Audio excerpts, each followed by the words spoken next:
Hello, everyone.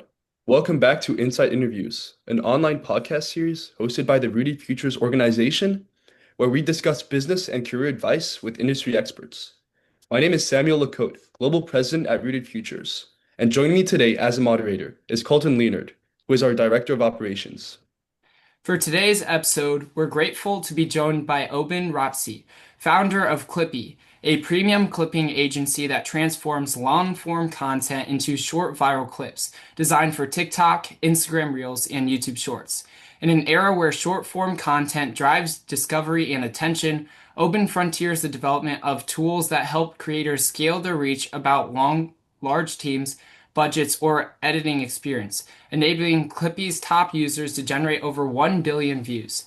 His work sits at the intersection of infotech, storytelling, and digital entrepreneurship, making him an ideal guest for young founders interested in media, technology, and innovation. Can you just kind of tell us a little bit about what you do in your day-to-day operations, what the Clippy business is as a whole as well?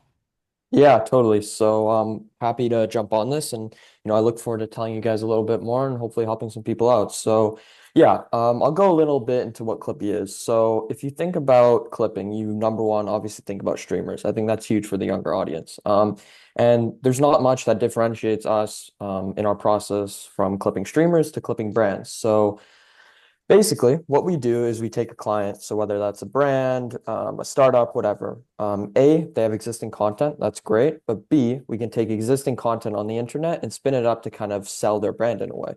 Um, Basically, we have a network of 2,300 clippers now who take this long form content or little clips and turn it into viral content. So we'll provide them with assets, whether that's a podcast, um, YouTube video, all this other stuff, and they're left with the creative freedom, apart from a few guidelines, to create short form content. So they'll throw it in CapCut or whatever, add some captions, add some audio, and then they'll post it either on a dedicated page to that brand's clips, or they'll make a new account, or they'll use an existing account. And from there, they submit it to the Clippy system. We track the views, and then we pay them out based on views. Yeah, very, very interesting business model for sure. And in terms of my day-to-day operations, as the founder, I'm more so I'd say I'm more focused on client relationships. So most of my day consists of meetings, whether that's existing clients and making sure we're staying on track, new people, making intro chats, but I also like to give back a little in terms of taking calls with students, when I can, giving them advice. And then here and there, I'm in the Discord where we operate, dealing with, the guys who are managing the Discord, taking calls. But I'd say primarily it's meetings. And just a quick follow-up on that. Like, what are the clientele? Do you have any big names that you've worked with? Anyone interesting? Yeah. So I think in terms of startups, we've worked with a pretty big startup called Superpower. They're really innovative. I love them. They're big in health tech, kind of the biohacking, and honestly, I think they're going to take over that whole industry. Super cool company. I actually met with the founder in San Francisco. And then I won't say specifically who, but we've worked with some people running for mayor in some of the largest or the largest city in America, I'd say. Yeah, that's fascinating. That's actually amazing, Owen. And actually, I'd like to touch up on a point you made about Discord. I myself, run Illuminate Studios games, and I've been fortunate enough to grow that to over 400,000 monthly active users. And a part of, what brings our community together and what enables our development team to, create these unique experiences is actually working through, communications methods such as Discord. And so maybe like another question we would have, just because I'm familiar with the space, but maybe some of our audience isn't, is how specifically, maybe that's through channels or delegating tasks or having, respective sort of like communications meetings. How exactly do you organize your operations, whether it's through Discord or through other communications or apps? Yeah. So number one, obviously it's really difficult to be hands-on with every single clipper, because there's so many of them. But the nature of Discord and why we kind of decide to run it through Discord is you can be somewhat hands-on and communicate very actively with your users, right? I'm not necessarily saying every single person, but you can make announcements. When you're on a web app or an open source website, you can't put up an announcement like, I don't know, we're making a quick bug update, you're oftentimes sending out mass emails, and let's be honest, no one reads those. So I think Discord is very good because we're able to communicate more effectively, and build up trust with our users, which is huge. So who knows? The future might withhold a web app, an app, something in that nature. But for now, Discord is amazing because we're obviously fostering like an early user base, people who are relying on Clippy, who love the process. So that's very important. For sure. So can you kind of run us a little bit through your process within founding this company? I think kind of starting off, right? The hardest thing. What's your idea? Is it going to be successful? How did you go about establishing your idea first off, and then determining is this a big enough problem to capitalize on it and really make some meaningful impacts and be able to base a whole company off of that? Yeah. So in terms of my process of idea picking, one thing I steer away from is hunting for ideas. I often have been told and kind of follow this process is that let ideas flow to you based on either what you're good on, what you're currently doing, what you're currently dealing with. So that's number one. Number two is in terms of Clippy specifically, I had a finance internship where I was creating content. I've had multiple businesses in the past where I was creating either faceless videos, for a clothing brand I started, stuff like that. So I really learned how to create content, but realized how hard it was to actually scale on social media. And then on the other side, I tried being a clipper. I generated, I think, just north of 1 million views, and I didn't get paid $1 for any of the views I generated, which annoyed me. So I created Clippy, modeled it on WAP. WAP is a huge company at the moment. They're killing it. Nothing bad to say about them. And I just said, well, Google obviously had the next Google come after them. They had OpenAI had the next model come after them, right? So there's always going to be a couple people in the space. And so I kind of didn't copy them, but I modeled it off them based on what they're doing, what they're not good off, and I improved it there. But yeah, That's a good, that's a great story, and I'm sure many of our audience and myself and Colton as well have experienced these setbacks. We've had our own business failures, and they've inspired us to persevere. Moving on, we had a quick question. Obviously, you've been able to build your own personal identity, whether that's through LinkedIn or other forms of social media. Um, and so we actually came up with this, or we came along this specific quote, which is you said, I'm 17. I've been building since I was 13. My age is why I understand attention better than the agencies charging you 50K retainers. Do you think you could elaborate more on, what that entails specifically, and maybe just talk a bit more about how you've been able to create your own personal brand and how you've been able to convert that into successful leads? yeah. So that post, I actually like that because the truth is, if you look at a lot of the large Fortune 500 companies, a lot of these big companies, regardless of their status, whatever, a lot of the people running social media, all this stuff are old. They don't understand anything. People like you and I, even 13, 12-year-olds at the moment, understand social media better than anyone who's got a marketing degree or anything because we've lived on it, right? Like we've been scrolling since whatever, and we consume it every day. Our friends talk about it. We understand the trends. We understand what sticks. People who are one-hit wonders, all that. And naturally, I would trust my little brother running a media arm of a company better than someone who's like 60, 70 years old to some certain extents, obviously. But I hope that kind of sums up my point that people who are kind of have been brought up outside of this social age, there's no way they understand social media better than I'd say a above average consumer. But obviously, there's people who are older who understand social media very well. But you guys get what I'm trying to say. Yeah, yeah, yeah. So you kind of touched on those giants before. You said there's been a Google and there's going to be a new Google, you know? And so a lot of times startups they go into a pretty competitive industry. They have a very small amount of market share and they continue to grow. So can you talk a little bit about your edge on the market and why you're better than your competitors and how you plan to continue to grow and, overtake them eventually someday? And kind of how it's been to go about that challenge. Yeah.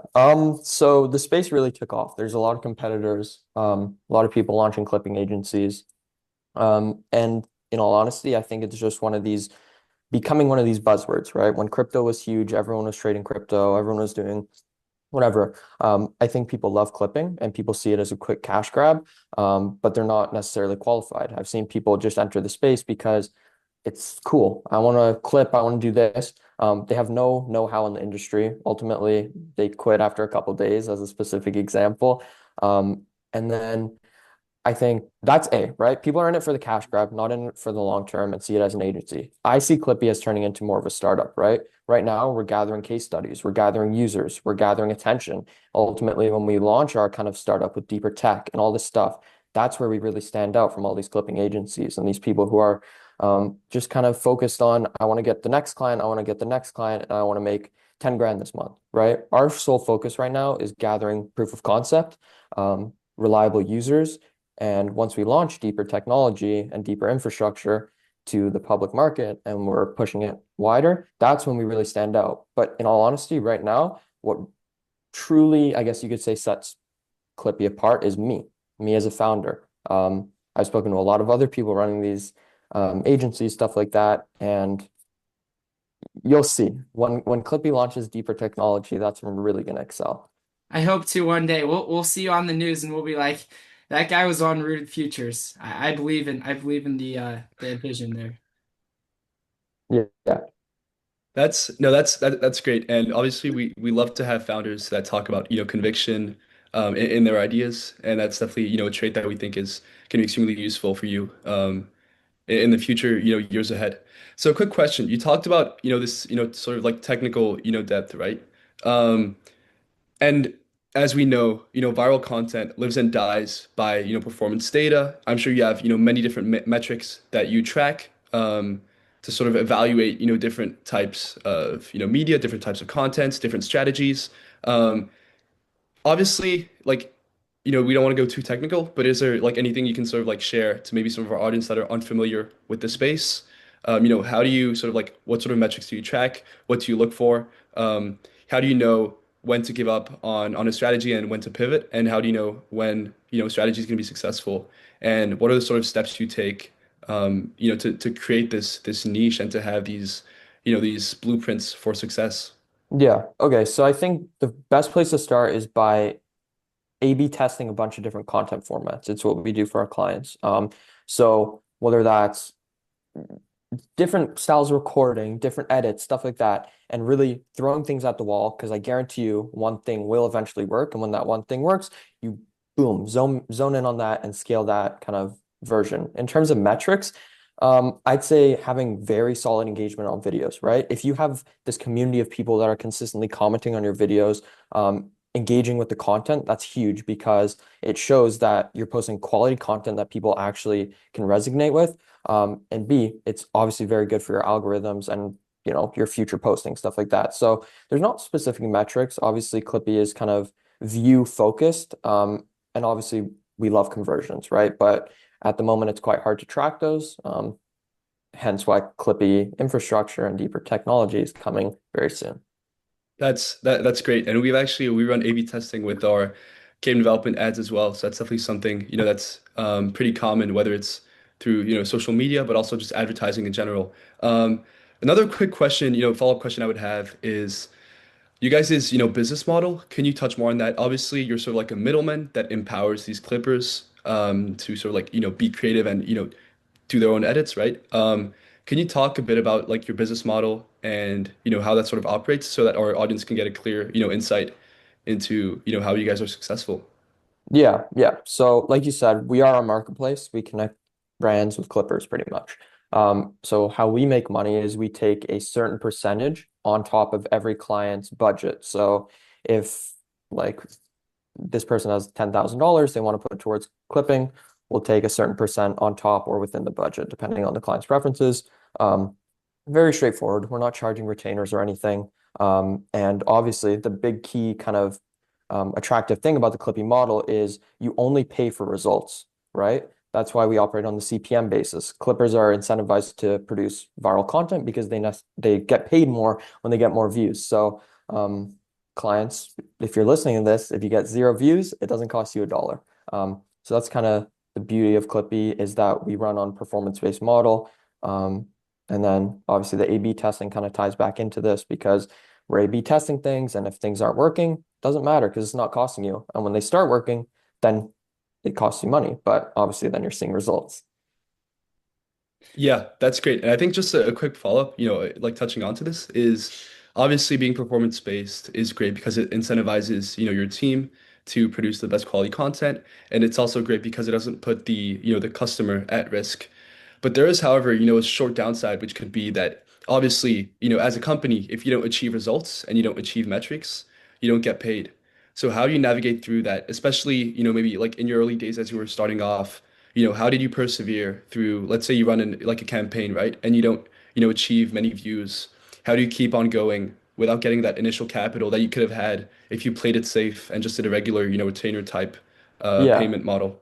Yeah, no. So to be honest, the non-refundable thing. So let me make this very clear. The Clipper budget is fully performance based. The percentage that we take as Clippy is non-refundable, but we'll have an SOW or whatever for the performance based kind of pool that goes to Clippers. That's like by month two or whatever. If it's not working out and 6,000 out of 10,000 is spent, then 100% withdraw the remaining amount, right? We want to be as open and kind of honest with people and really tie into the performance-based thing because I think that's kind of the backbone on which Clippy operates on. So just want to make that, clear because we had a little mismatch there, but yeah, Okay, thank you.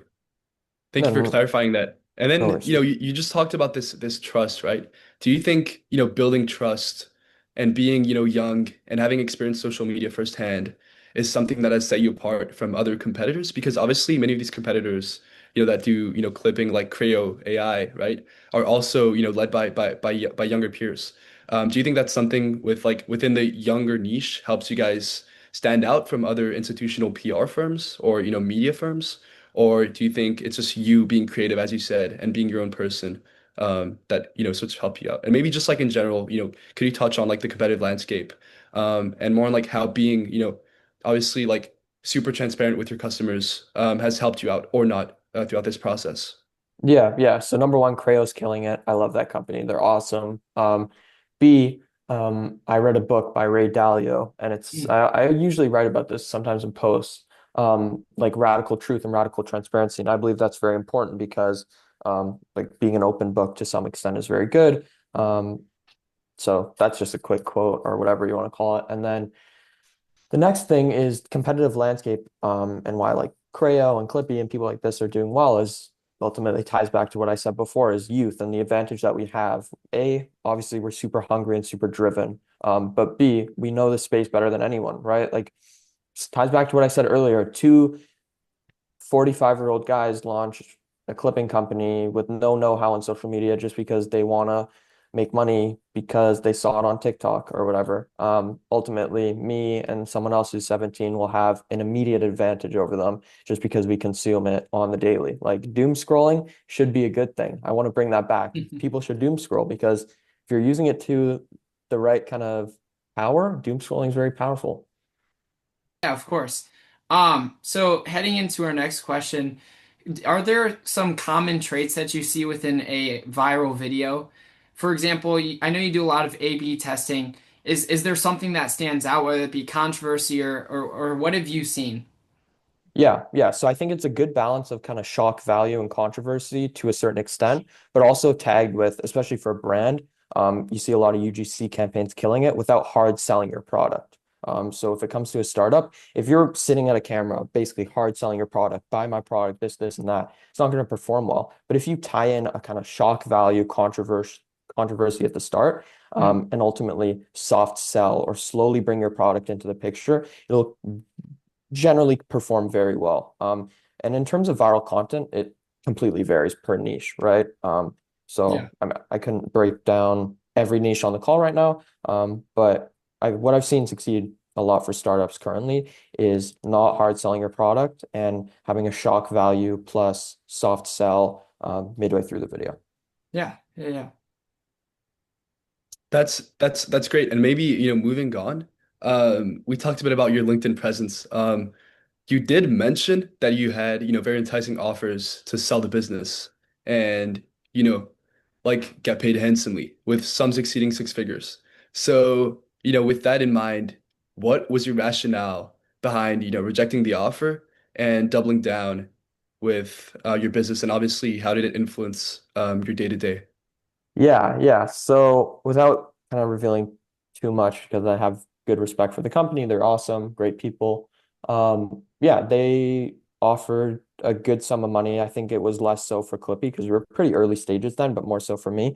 And to be honest with you, I was really enticed. Like that's amazing money. I could have lived the dream at 17, worked for a really cool startup. But ultimately, I told myself I would never work for someone again after like I had a summer job and I liked it ish, but I told Mhm. myself I'm done working for someone else. I love working for myself and building something and building a cool team. So I stuck to that principle there. It was a really difficult decision, but I haven't been grinding for the last 4 years to just sell out for a decent amount of money, but it's not life-changing money. Generally, when you're exiting a company, it's life-changing money. So I see Clippy becoming something much larger than that, six figures or whatever it was. And if it doesn't, I'm 17. I can take that risk. If I was a little older, I'm sure it might have enticed me a little more, but what do I have to lose, right? Yeah, that's definitely a common trait that we see within all big founders. They're willing to lose it all and get back on it. So, whether that be Elon Musk or Steve Jobs or any of them, I think that's a really admirable trait. Um, as for the traits, what traits do you think are necessary for youth to go into entrepreneurships and startups and things of that nature? Yeah, yeah. So number one, I would say obviously hunger. You have to be hungry. Um, but then this ties into kind of balance. I think balance is key. People grinding out 16-hour days every day, it's not sustainable. Personally, for me, it's not sustainable. So I would say having some sort of escape, some sort of resort where you can kind of lean onto at the end of the day, whether that's gym, whether that's friends, stuff like that is very important, or else you're going to simply burn out. So Mhm. that's very key. But also having genuine deep passion and a deep why for what you're doing. And I don't think every teenager should have a deep why on why they're doing entrepreneurship or why they're doing this, but having sort of idea on why you're pursuing this. Why do you think this business is good for you? Does it solve a personal problem? Is it something you've dealt with in the past? That's super important. So deep-rooted passion, balance, and genuine hunger to not like just be an entrepreneur, right? You can't really, you're born with it, I think is very Mhm. key. You're born with it. You can't read 50 books and become an entrepreneur. You're born with it. And when you kind of unlock that potential, it's very clear. And kind of a quick follow-up on that. Obviously, you are still very young, only 17 years old. If you could go back to, I guess, your earlier ages within entrepreneurship, what are some things that you would have told yourself or lessons that you would have taught? I would say the biggest thing if I could go and tell my 13-year-old self is to not have shiny object syndrome. I found myself chasing the next biggest business or the next coolest thing or giving up after 2 months. But in a way, I think I picked up little bits and bobs of knowledge from all these different experiences. But if I look back and I stick to one thing for 2, 3 years, Mhm. I would have been, who knows where I would have been. But yeah, I'd say really be consistent and work on one thing. But don't be afraid to transition either. If you've been consistent, you know when you have to change. Um, and that's not, oh, I want to give up, but like a deep, this isn't working, I'm done. So knowing when to stop, but also being consistent. They kind of contradict, but Mhm. in a way they don't. For sure, for sure. That's great. And I think a quick question I would have is I know you touched up on, having like a network or having, whether it's books you reads or sort of like resources, to like inspire you and guide you through this journey. Maybe like a quick question, if you don't mind sharing this with our audience, is obviously we talked about Ray Dalio. Are there maybe like top three books you would recommend? Or And beyond podcasts as that, well. or podcasts. Obviously, ours is up on there. But also, another thing I would like to touch up on is how crucial do you think it is to surround yourself with like-minded peers, and specifically in your team, Are there, people that, you listen to and that are really, there for you and that will tell you when you're doing something wrong? Or are you more of a one-man show? Yeah, yeah. So currently Clippy isn't a huge team. And in terms of who I can really rely on, I would say is my parents. Some people will say don't listen to your parents, this and that, but they've been incredibly supportive of this journey. And at the end of the day, after I've had a hard day, I can always go and talk to them, and they'll either give me advice as a parent, but if I ask them for business advice, they'll give me honest advice on, if this person isn't working out or this client is doing this, right? That's huge. So having a support network like that is massive. And in terms of books, honestly, I'm not a huge reader. Like that Ray Dalio book, I'm surprised I even read it. Um, but I would say off the top of my head, Psychology of Money by I think it's Morgan Housel, is a great book. I would recommend reading that. And then in terms of books, read a couple, but I'd say real life experience is huge. So go out, meet people, challenge yourself, put yourself where you think successful people are, whether that's a nice restaurant or a coffee shop, go there, listen to things, um, and yeah, just challenge yourself every day. So a lot of young founders especially, right? They're balancing many things, whether that be sports, academics, extracurriculars. How have you really balanced that? Because you might look on LinkedIn and you see this post, hey, dropping out of college. Hey, I'm not going to class today, or I'm quitting this. How do you balance that, and what are your thoughts on things like school and extracurriculars and all of that type of stuff, especially when you're trying to grow something that you could see being huge in the future? Yeah, yeah. So I think in terms of balancing school and all this stuff, um, I would say being quite disciplined with your schedule is very important. So setting aside, if it's an hour or two a week to do extra schoolwork, stuff like that is very important. And being disciplined with, I'm working here, I'm doing schoolwork here, that's very important. And then balance, in terms of outside of school is very important as well. I spoke about that a little earlier. Whether that's I personally take a full reset every Friday. Every Friday I shut off, and I honestly think that keeps me going really, strongly. And what were the other questions? Sorry, I kind of gapped. Well, I was kind of trying to touch on, like, some kids might drop out of school Yeah. and they might quit other things that they're doing. Do you still think that you can balance that with an entrepreneurship, or is that an important thing to also pursue? Where would you be at with that? Yeah, so honestly, a couple months ago, I was like, oh, I'm considering dropping out of school. I hate this school. Like, personally, I was like, oh, it's not bringing me real value. But let's all be honest with ourselves, people in high school. High school really is not that draining of your time.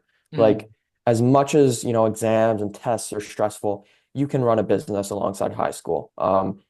And it shouldn't have that huge of an impact on you. So personally, I would say high school is the bare minimum, right? Finish high school. It's really not that hard. College, I'm personally not planning on doing university or college.